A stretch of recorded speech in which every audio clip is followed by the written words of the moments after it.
vous emmène à Rome, en tout cas à une vingtaine de kilomètres de Rome, dans la villa de Laurium. Nous sommes au début du mois de mars 161 de notre ère.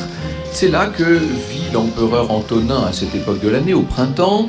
L'empereur, dit-on, s'y régale de fromage des Alpes.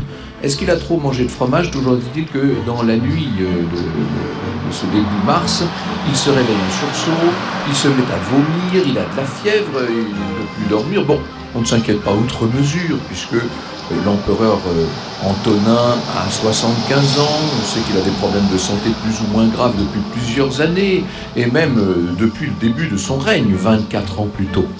Le lendemain matin, néanmoins, son état empire. Et maintenant, l'empereur est vraiment mal. Il est fébrile, il délire. On comprend vite qu'il a eu une intoxication alimentaire et on pense que la situation ne pourra pas être remontée.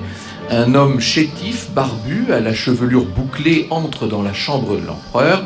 Cet homme s'appelle Marc Aurèle et c'est lui qui devrait succéder à Antonin. D'ailleurs, d'une voix éteinte, à peine audible, entre deux moments de délire, l'empereur déclare confier l'empire à Marc.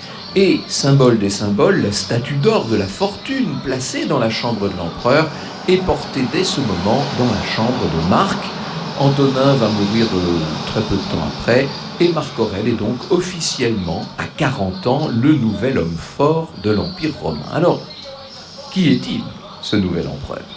Il est donc né 40 ans plus tôt, le 26 avril 121, dans une des familles les plus fortunées de Rome. Son père, Marcus Annius Verus, est un sénateur de rang prétorien. Sa mère, Domitia Lucilla Minor, est une riche héritière. On est vraiment dans la très haute société romaine. D'ailleurs, son oncle n'est autre que l'empereur Adrien.